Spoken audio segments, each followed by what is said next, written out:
Aku selalu menyukai malam-malam ketika rumah dipenuhi suara-suara yang familiar. Sendok dan piring berdentang, televisi berdengung pelan di latar belakang. Anak-anak berbisik di meja makan. Suamiku mengirim pesan di ponselnya, berpura-pura menguping. Makan malam Sabtu kami yang biasa berlangsung di dapur nyaman rumah orang tua suamiku di pinggiran kota Vitebsk. Semuanya tampak familiar, hingga detail terkecil. Set teh yang dibelikan ibu mertuaku sebelum aku dan suamiku menikah. Aroma ikan bakar dengan dil. Bahkan kursi yang pegasnya berderit ketika seseorang duduk di atasnya. Tapi malam itu aku berbeda. Aku telah memilih gaun sebelumnya. Warna merah tua, mengalir, tepat di atas lutut, dengan garis leher rendah yang jarang kupakai. Aku mengenakan stoking tipis berwarna nude dan sepatu hak tinggi, yang biasanya kusimpan untuk acara-acara khusus. Pakaian dalamku baru, seputih salju, dengan sulaman halus dan renda yang hampir tanpa bobot, menyembunyikan rahasia yang tidak ingin kuungkapkan kepada siapapun, tetapi tetap ingin seseorang menebaknya. Aku tidak tahu persis apa yang memicunya. Mungkin perasaan memudarnya feminitas. Mungkin keinginan untuk kembali merasa bukan hanya sebagai ibu dan ibu rumah tangga, tetapi sebagai seorang wanita. Bukan untuk orang lain, tetapi untuk diriku sendiri, atau mungkin untuknya. Dia, ayah mertuaku, Vladimir Petrovich, selalu mengenakan kemeja yang berbau tembakau dan kayu, memiliki cara berbicara yang membuat setiap sindiran terdengar seperti lelucon. Tetapi di baliknya selalu ada sesuatu yang lebih. Dan malam itu, ketika percakapan di meja makan beralih ke rencana musim panas, dia tiba-tiba berkata, sambil menyesap minuman keras buatan sendiri, yang terpenting adalah pergi ke suatu tempat, dan dengan siapa? Dengan wanita yang baik, bahkan perjalanan ke Breza akan terasa seperti Paris. Semua orang tertawa, bahkan suamiku bergumam sesuatu seperti, ya, wanita bersenang-senang di mana-mana, tetapi aku merasakan tatapannya tertuju padaku. Itu bukan tatapan seorang kerabat, bukan ayah mertuaku. Itu adalah tatapan seorang pria. Jantungku berdebar kencang, dan aku secara otomatis merapikan sehelai rambutku, merasakan panas menjalar ke pipiku. Tatapan suamiku tampak linglung. Dia hanya sedang memeriksa email kantornya. Dan aku menatap wajah seorang pria yang sedang membaca pikiranku seolah-olah dengan tatapan tajam. Dan untuk pertama kalinya dalam bertahun-tahun, aku merasa dipahami. Setelah makan malam, aku berlama-lama di dapur. Seperti biasa, membereskan piring. Vladimir Petrovich masuk dengan tenang. Seolah-olah dia tahu akan menemukanku di sana. Dia mendekat lebih dari seharusnya. Dan aku mencium aroma adicolonnya bercampur dengan kopi hitam pekat. Perjalanan terbaik tidak direncanakan, katanya pelan, dan bagiku sepertinya dia tidak sedang membicarakan perjalanan. Aku tetap diam, memegang erat piring itu, seolah-olah itu bisa menyelamatkanku dari percikan api yang telah menyala di antara kami. Tapi tidak ada penyelamatan. Kemudian, berbaring di samping suamiku, yang sudah mendengkur, membelakangiku, aku mengingat semuanya hingga detail terkecil. Karet ketat celana ketatnya di pahanya, kilauan basah di mata ayah mertuaku, ucapannya, dan jantungku, yang masih berdebar kencang seperti gadis sekolah di kencan pertamanya. Aku memeriksa ponselku, ada sebuah pesan, tanpa nama, tanpa avatar. Terkadang kau hanya perlu pergi tanpa rute. Dan meskipun aku tidak melihat tanda tangannya, aku tahu siapa itu. Aku tahu bahwa hari itu berakhir tidak seperti biasanya. Bahwa retakan yang telah lama tersembunyi di dalam pernikahan telah menunjukkan retakan pertamanya yang terlihat jelas. Keesokan paginya aku bangun sebelum orang lain. Aku mengenakan celana jeans longgar dan kemeja tipis, tetapi di bawahnya ada celana dalam putih itu lagi, seperti jangkar atau, sebaliknya, seperti sayap. Suamiku memintaku pergi ke toko untuk membeli bahan makanan. Naik mobil, katanya. Ayah bisa ikut denganmu. Lagi pula, dia harus pergi ke apotek. Aku mengangguk, dan di dalam diriku meledaklah kembang api kecemasan dan antisipasi. Vladimir Petrovich menunggu di gerbang, sudah memegang kunci. Siap untuk ekspedisi, dia terkekeh. Aku tidak tahu ekspedisi seperti apa, tetapi untuk pertama kalinya dalam waktu yang lama aku siap untuk apapun.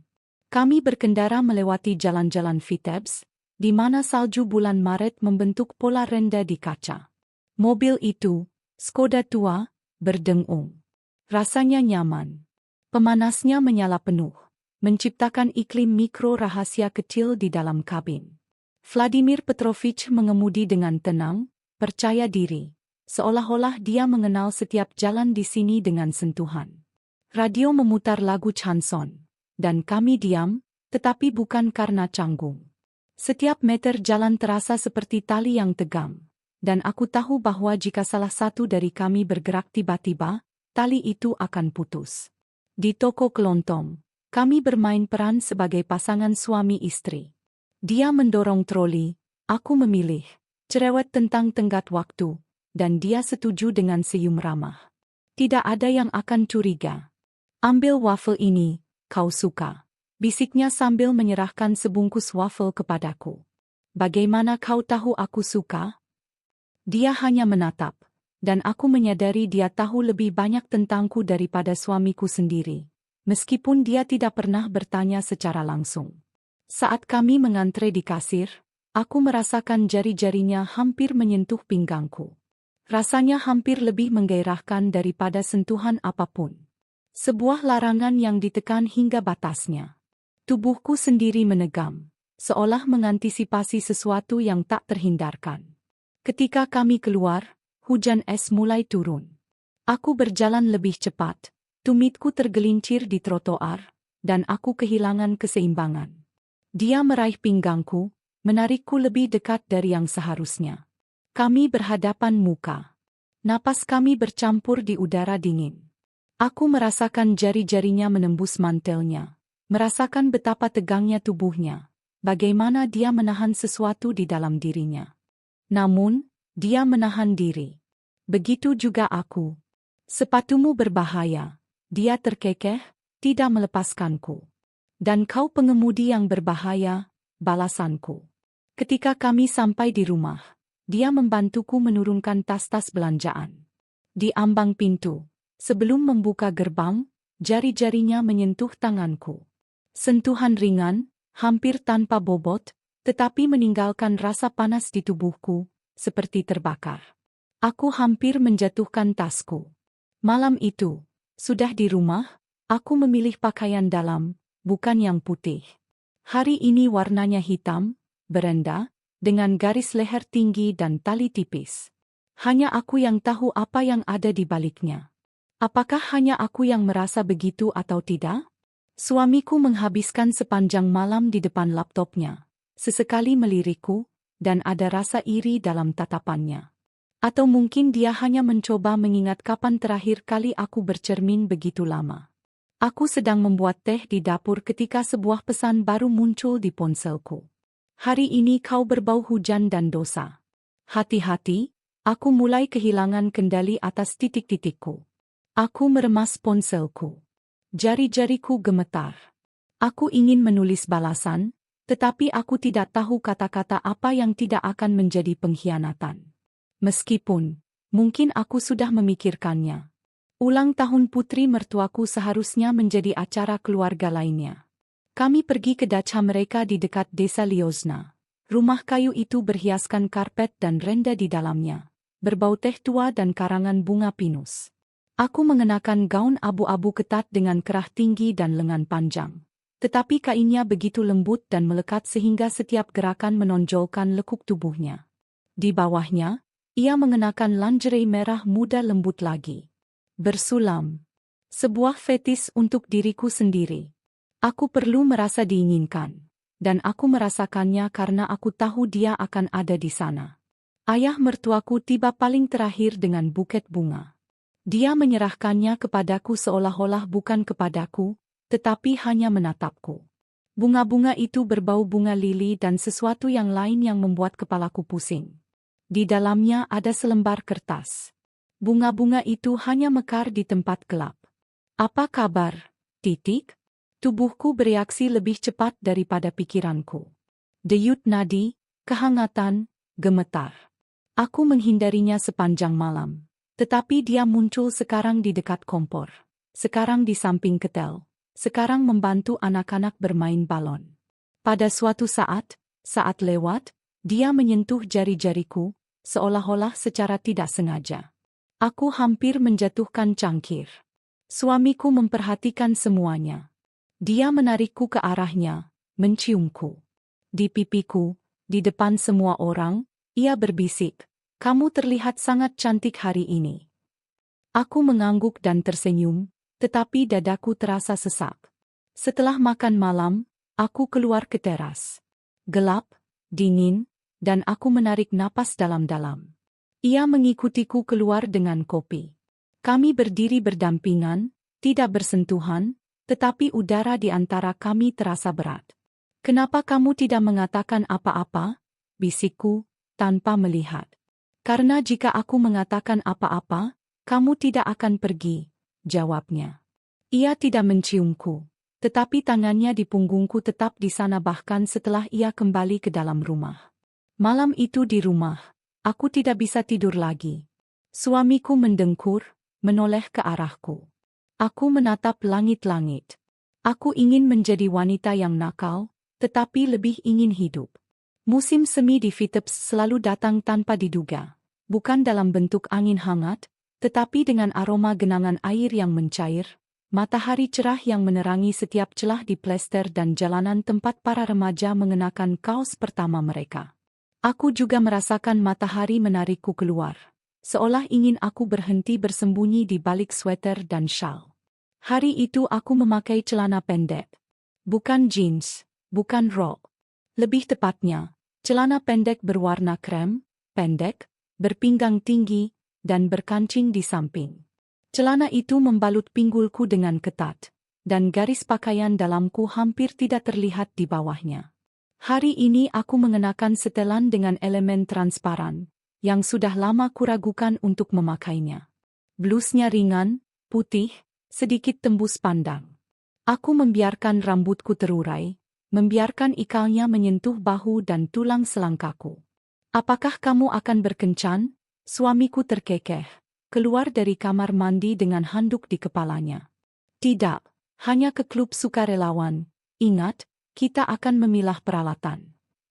Dia mengangguk, dan ada sesuatu yang dipaksakan dalam anggukannya. Seolah-olah dia tahu bahwa bukan hanya aku yang berbohong, tetapi juga dirinya sendiri. Dan kami berdua hanya melanjutkan permainan sopan ini. Kami bertemu dengan Vladimir Petrovich di pintu masuk pusat komunitas. Hari ini kami punya alasan resmi, memilah barang-barang yang tersisa setelah bazar amal. Mainan lama, kotak-kotak pakaian, tumpukan kertas. Semuanya hanya sebuah layar. Aku melihat matanya menelusuri kakiku. Bagaimana ia menangkap ujung celana pendekku, sehelai kulit di antara ikat pinggang dan bagian awal blusku. Bibirnya bergetar. Hampir seperti senyum, hampir seperti rasa lapar. Suasana di dalam klub terasa sejuk. Kami ditinggal sendirian di salah satu ruangan tempat perlengkapan kantor perlu dihitung. Sebuah meja, jendela berdebu, sofa tua, tumpukan buku catatan. "Kau tahu," ia memulai, sambil membuka kotak pena. "Jika kau datang dengan penampilan seperti ini 20 tahun yang lalu, kau pasti akan menghancurkan kepala orang-orang." "Aku bisa melakukannya sekarang juga," jawabku, tanpa menoleh, seolah sedang membaca ulang beberapa faktur. Keheningan semakin mencekam. Dia berdiri di belakangku, hampir tepat di sampingku. Telapak tangannya diletakkan di punggung bawahku, hampir tak menyentuh.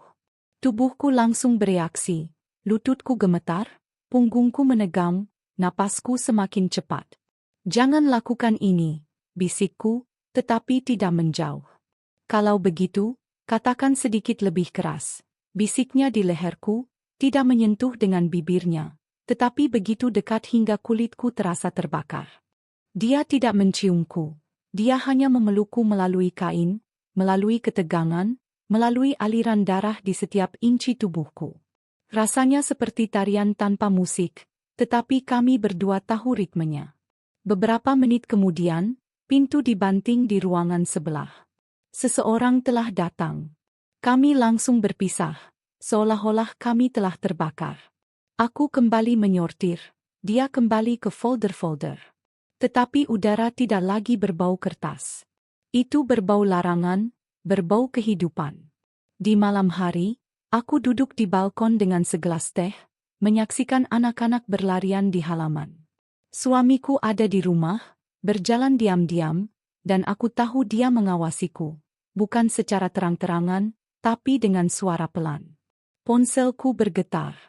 Aku ingin menyimpan pesan itu hari ini, tapi untuk sekarang aku menepati janjiku. Selamat tinggal. Selesai. Aku menempelkan layar ponsel ke dadaku. Rasanya hampir menyakitkan. Begitu banyak yang tak terucapkan, begitu banyak yang tertahan. Beberapa hari berlalu. Aku dan suamiku makan malam dalam keheningan. Kemudian tiba-tiba dia berkata, aku harus pergi ke Minsk selama beberapa hari. Untuk pekerjaan. Oke, jawabku, tanpa menanyakan detailnya. Dia pergi di pagi hari, dan rumah mulai terasa lega. Aku tidak menelepon ayah mertuaku, tidak menulis, aku hanya pergi ke toko, dan dia ada di sana di dekat kulkas dengan susu. Sepertinya kebetulan, dan kemudian lagi, bukan. Kami berjalan berdampingan, tanpa berbicara. Kami bertemu di kasir. Mampir, katanya, sambil mengambil tas belanjaannya. Untuk minum kopi, tanpa alasan. Aku mengangguk diam-diam. Apartemennya berbau kayu dan cengkeh. Dia menuangkan kopi ke dalam cangkir. Aku mengambil cangkir porselen dan duduk di seberangnya. Aku menyesapnya perlahan, seolah memperpanjang momen itu. Apakah kamu nyaman dengan celana pendek ini? Tanyanya sambil sedikit menyeringai. Apakah kamu merasa tidak nyaman jika aku memakainya? Jawabku menantang. Dia berdiri dan mendekat perlahan, tanpa terburu-buru. Telapak tangannya meraih pinggulku, lalu meraba kainnya. Jika aku menciummu, kamu akan pergi. Jika kamu tidak menciumku, aku akan gila. Dia menciumku. Akhirnya. Tidak seperti sebelumnya. Tidak diam-diam. Tidak singkat. Dalam, terkendali, penuh hasrat. Tangannya meraba kakiku yang tertutup kain. Seolah dia sedang membaca sentuhanku. Kami tidak melewati batas, tetapi kami berdiri, tubuh saling menempel, ciuman demi ciuman, sampai kopi menjadi dingin dan kulitku terasa panas. Itu adalah momen yang layak untuk dinikmati. Ketika aku pulang, jaket suamiku masih tergantung di lorong. Dia telah tiba lebih awal dan sedang duduk di dapur dengan tenang. "Di mana kamu tadi malam?" tanyanya. Suaranya datar. Matanya? Tidak. Aku sedang berjalan. Dia mengangguk. Aku tahu, aku tahu, ada sesuatu yang sedang terjadi. Aku hanya tidak tahu apakah aku ingin mengetahui kebenarannya. Keesokan harinya, seolah-olah ada gencatan senjata di rumah. Suamiku bersikap lembut, terlalu lembut. Dia menawarkan untuk mengajakku keluar kota bersamanya, ke dacha orang tuanya, untuk membantu membersihkan area tersebut setelah musim dingin. Biasanya, dia memintaku untuk tinggal di rumah bersama anak-anak, tetapi tidak hari ini. Udara segar akan bermanfaat bagi semua orang, katanya, seolah-olah dengan makna tersirat yang tidak sempat kupahami. Aku berpakaian praktis. Celana krem, turtleneck tebal, jaket anti-angin.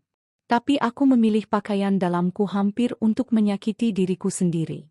Merah anggur, tembus pandang, dengan karet elastis tipis. Itu seperti senjata di bawah pakaianku, yang tidak diketahui siapapun kecuali aku, dan mungkin seseorang yang seharusnya mengetahuinya. Dacha itu berbau lembab, tanah basah, dan jarum pinus. Kami pergi bekerja ke tempat masing-masing. Suamiku dan saudara laki-lakinya sedang memotong kayu, anak-anak berlarian di kebun. Aku membantu ibu mertuaku di kebun. Tempat tidur, dan Vladimir Petrovich entah berada di mana.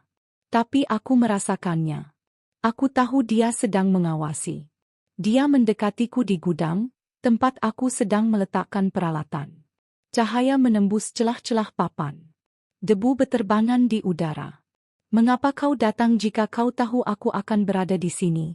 bisiknya, tidak menyentuh, tetapi berdiri terlalu dekat. "Dan mengapa kau datang jika kau tahu bahwa aku adalah istri putramu?"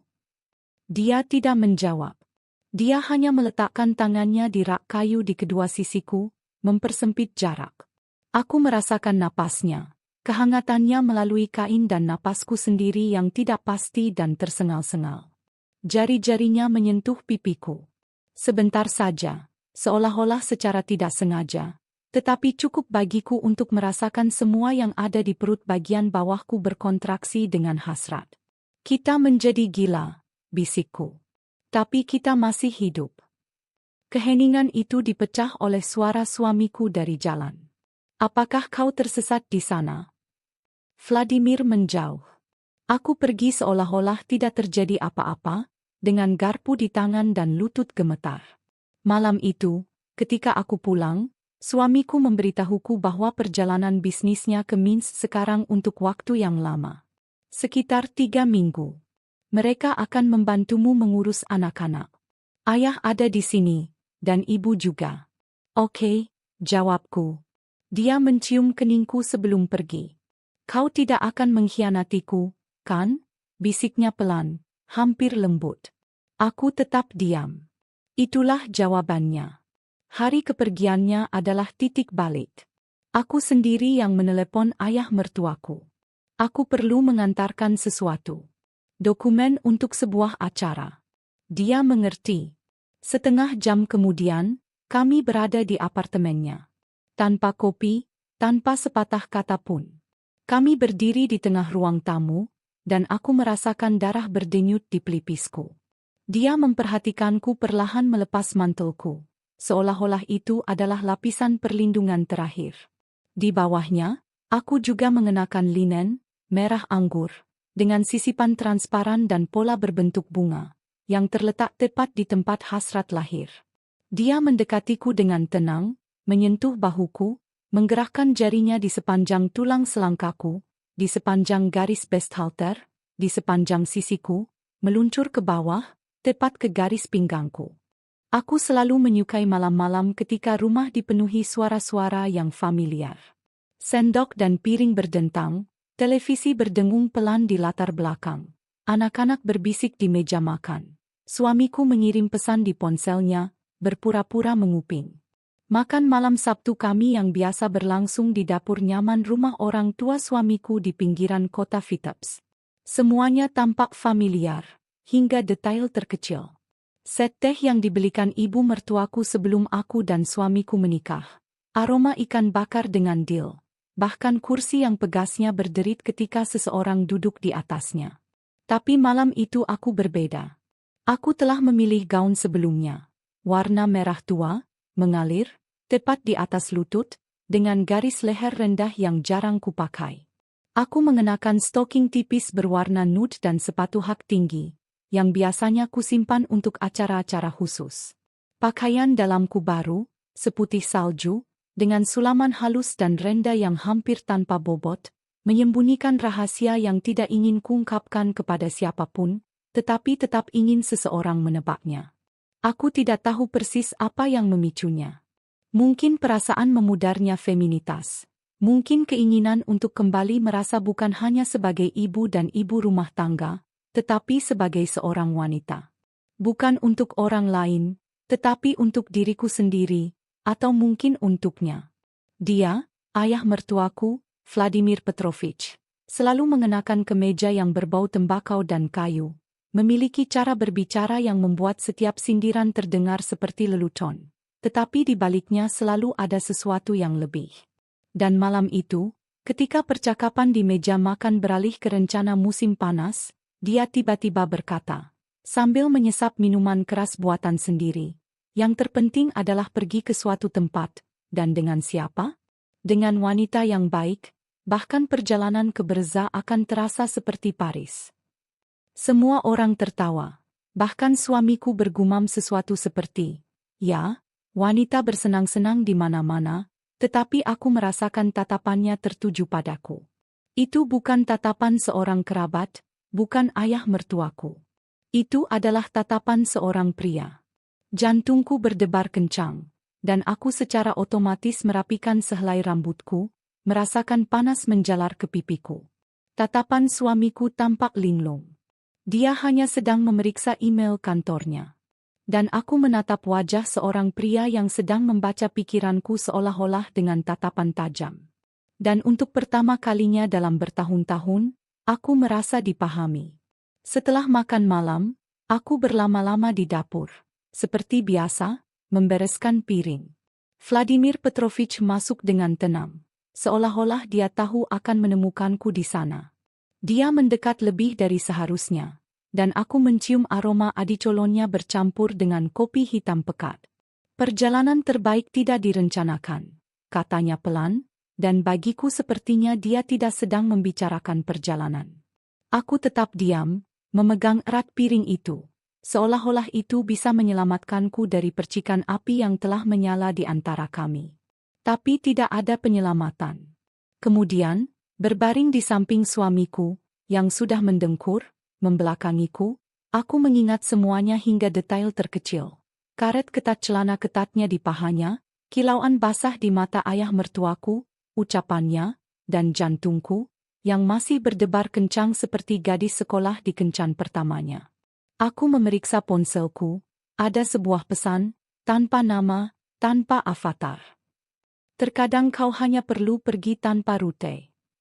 Dan meskipun aku tidak melihat tanda tangannya, aku tahu siapa itu.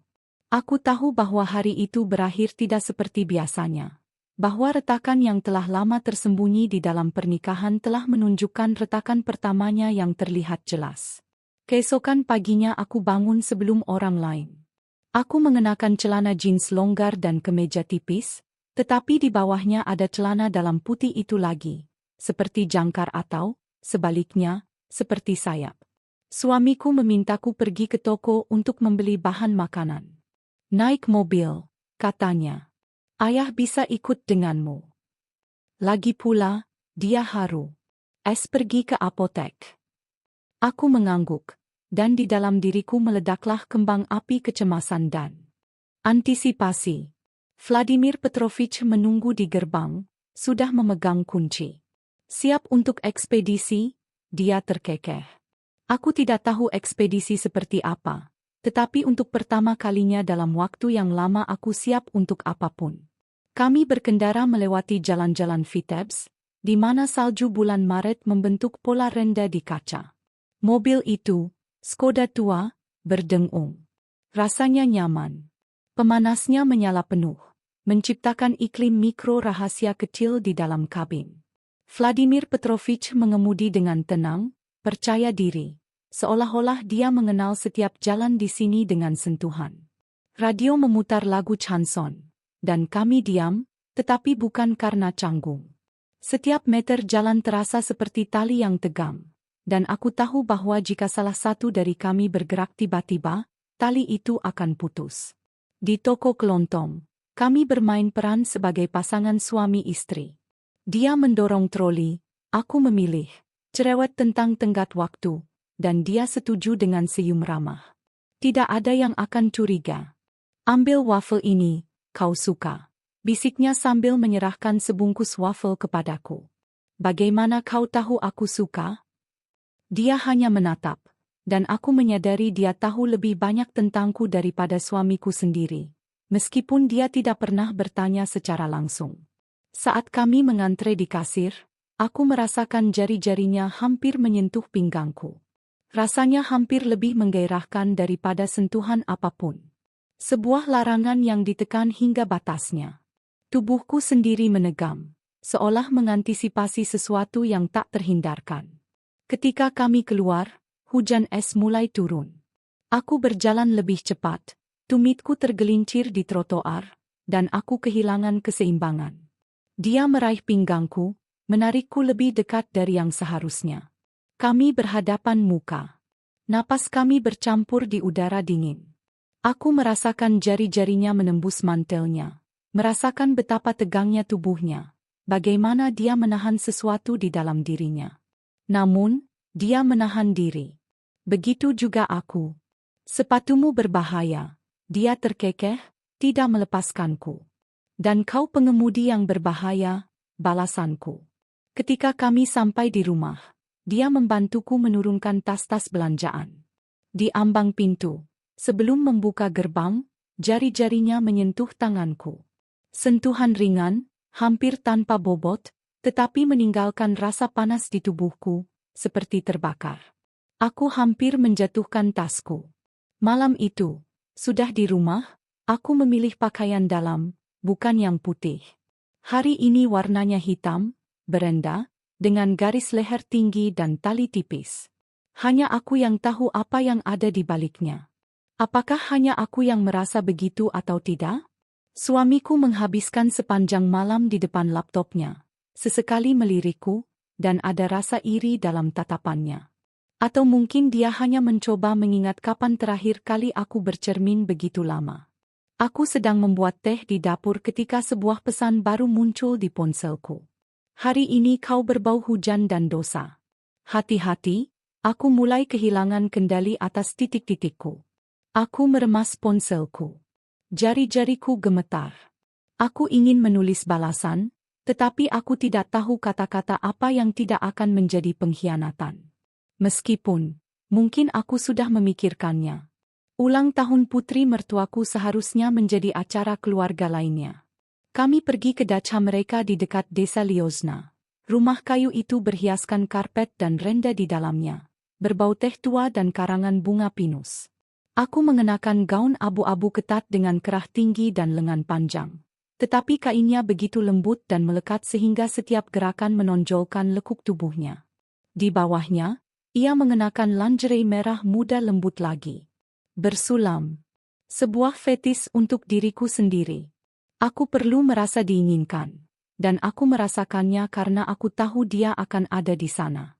Ayah mertuaku tiba paling terakhir dengan buket bunga. Dia menyerahkannya kepadaku seolah-olah bukan kepadaku, tetapi hanya menatapku.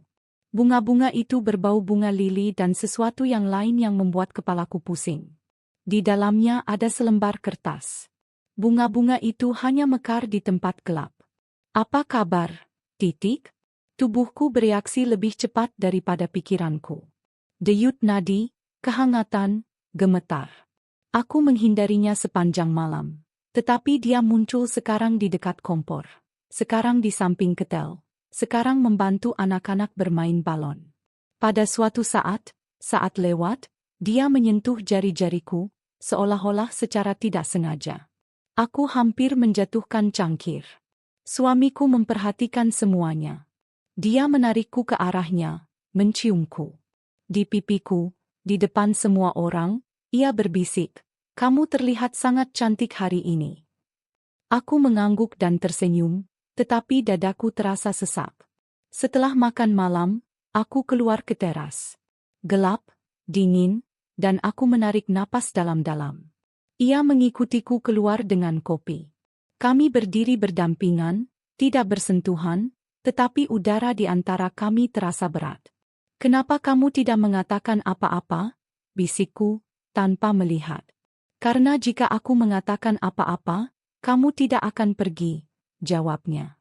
Ia tidak menciumku, tetapi tangannya di punggungku tetap di sana bahkan setelah ia kembali ke dalam rumah. Malam itu di rumah, aku tidak bisa tidur lagi. Suamiku mendengkur, menoleh ke arahku. Aku menatap langit-langit. Aku ingin menjadi wanita yang nakal, tetapi lebih ingin hidup.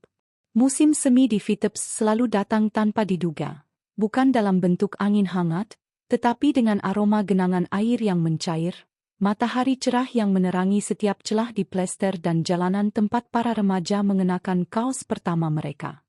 Aku juga merasakan matahari menarikku keluar, seolah ingin aku berhenti bersembunyi di balik sweater dan syal. Hari itu aku memakai celana pendek. Bukan jeans, bukan rok.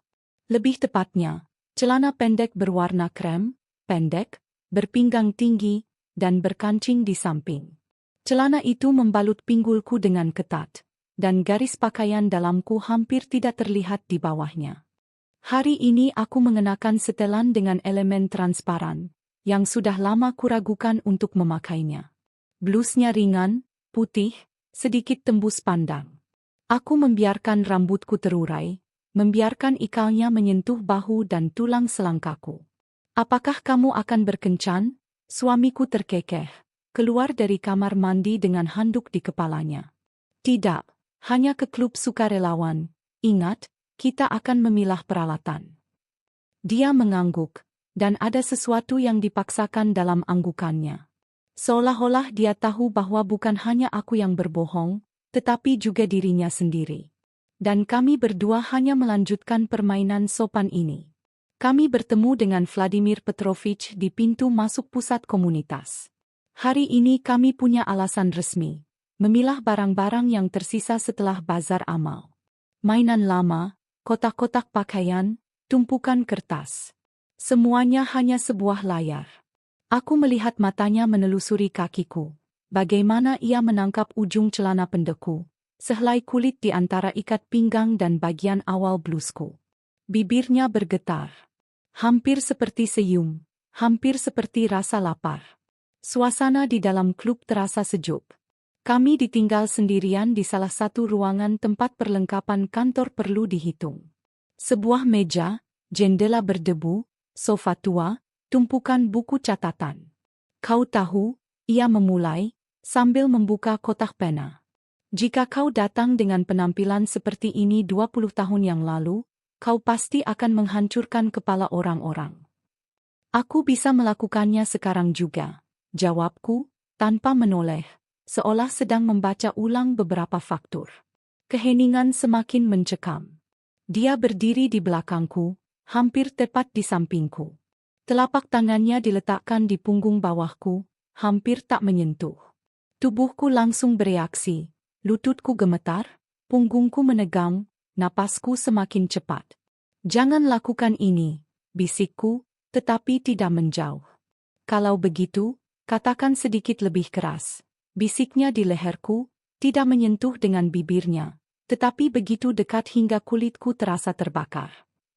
Jika kita lakukan ini, tidak akan ada jalan kembali, katanya, menatap mataku. Dan kita tidak lagi berada di tempat yang bisa kita tinggalkan, jawabku. Ciumannya panjang, hangat, dan penuh gairah. Kami berciuman seolah dunia di luar jendela telah lenyap. Jari-jarinya menyusuri pinggulku, tetapi tidak lebih jauh. Masih dalam batas yang diizinkan. Masih di luar batas. Dia tidak melepaskan pakaianku. Kami hanya berbaring berdampingan. Dia membelai lenganku, rambutku, kakiku. Dan, bahkan tanpa telanjang sepenuhnya, aku merasa lebih terbuka dari sebelumnya. Ketika aku pergi, dia memberiku sebuah catatan kecil. Aku tidak mencari alasan. Aku mencarimu, To. Suamiku menelepon setiap malam. Aku menjawab, percakapan biasa. Tetapi di dalam diriku sudah ada dunia lain, paralel, hidup, penuh energi. Dan semakin sering aku mendapati diriku berpikir bahwa aku tidak ingin kembali ke kehidupan lamaku. Seminggu kemudian kami mengadakan pertemuan dengan para sukarelawan. Berbagi cerita di sebuah kafe. Orang-orang, makanan, tawa. Dan dia, Vladimir Petrovich, datang kemudian, mengenakan pakaian hitam. Mengenakan sweater dan celana jeans, dengan postur yang sama. Dengan tatapan yang sama yang membuat seluruh hatiku bergetar. Kami duduk berhadapan, tetapi tidak bersentuhan.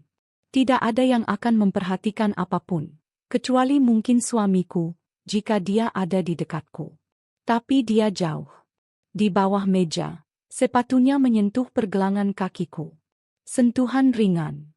Lalu lututnya. Dan kemudian dia hanya menahanku di sana. Seolah-olah memegangku seperti tali di tangan seorang akrobat. Ketika kami meninggalkan kafe, dia menawarkan untuk mengantarku setidaknya sampai ke sudut jalan. Aku setuju. Gelap di dalam mobil. Dia berhenti satu blok sebelum rumahku. Kami duduk tanpa berbicara. Mau berhenti? Dia bertanya. Aku mengangguk, tapi aku tak bisa. Dia meletakkan tangannya di leherku, memelukku lembut, dan aku merasa diriku menyusut karena hasrat. Ciumannya lambat, tapi ada api di dalam dirinya. Dan kemudian kilatan cahaya. Mobilku terparkir di sudut jalan. Mobil suamiku. Dia telah kembali lebih awal dan berdiri di sana, mengawasi. Mobil suamiku terparkir di pinggir jalan, seolah-olah secara tidak sengaja. Tetapi intuisiku benar, dia berbisik kepadaku, dia melihat semuanya, dia tahu semuanya. Aku duduk di mobil Vladimir Petrovich, dahiku menempel pada kaca yang dingin. Dia juga mengerti, tidak langsung, tetapi ketika aku mati rasa dan mulai menatap kosong. Apakah itu dia? Tanyanya. Ya, kami terdiam. Bahkan napasku menjadi lebih berat. Aku merasa semuanya runtuh.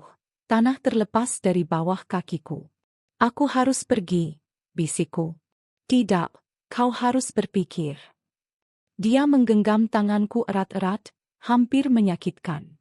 Kau tahu, jika kau keluar sekarang, tidak akan ada jalan kembali. Sudah lama tidak ada jalan untuk kembali, jawabku. Jadi, itu tidak perlu. Dan itu. Tentang itu. Ya. Apakah itu benar? Lebih baik. Aplikasi. Itu bukan hotel tidak ada. Tidak ada. Tidak. Ya, itu saja. Telepon. Anda perlu melakukan hal yang sama. Jika Anda ingin melakukannya, Anda tidak perlu melakukan apapun. Tapi, tidak. Itu bukan hotel. Ada yang lebih baik dari ini. Apa yang kamu lakukan? Ini adalah hal yang baik untuk Anda. Dan apa yang harus dilakukan dalam hidup Anda anggur. Ini adalah masalah yang sangat penting. Ya, itu saja. Terima kasih. Oke. Tidak, tidak, atau tidak. Tidak ada yang perlu dilakukan. Itu benar. Dan, jika Anda ingin melakukan hal yang sama, Anda tidak perlu khawatir. Tidak. Tidak ada yang bisa dilakukan. Teleponlah dengan benar. Saya tidak punya pilihan selain itu. Aku tidak ada masalah. Tidak ada masalah. Itu mungkin. Anda bisa melakukannya. Mungkin 2 hari. Kami melakukan percobaan ini. Tidak ada yang salah. Tidak ada yang bisa dilakukan. Tetapi, saya tidak melakukan hal yang sama. Itu benar. Ini adalah hal yang sangat penting. Saya tidak bisa menjawabnya. Saya tidak ingin melakukannya lagi, tetapi, dan itu dia. Tidak ada yang perlu dilakukan. Tidak ada yang perlu dilakukan. Tidak ada yang perlu dilakukan. Anda perlu melakukan ini. Mungkin tidak ada gunanya. Saya berada di Minsk. Ada banyak hal yang bisa dilakukan. Saya dengan Anda yang terhormat. Tidak apa-apa. Apa itu arti? Anda dapat menghubungi kami di layanan atau di layanan. Itu teleponnya. Saya tidak punya pilihan selain itu. Saya tidak bisa melakukan apapun. Itu tidak mungkin. Saya tidak perlu melakukan hal itu. Tentu saja, jika Anda ingin melakukannya, Anda harus melakukannya. Tidak ada yang bisa dilakukan selain itu, dan itu bagus. Tidak ada yang perlu dilakukan. Itu terjadi pada saat itu juga. Untuk melakukan hal yang sama, dan dalam hal ini, bagaimana dengan itu? Oh, itu benar. Setelah itu, teruskan.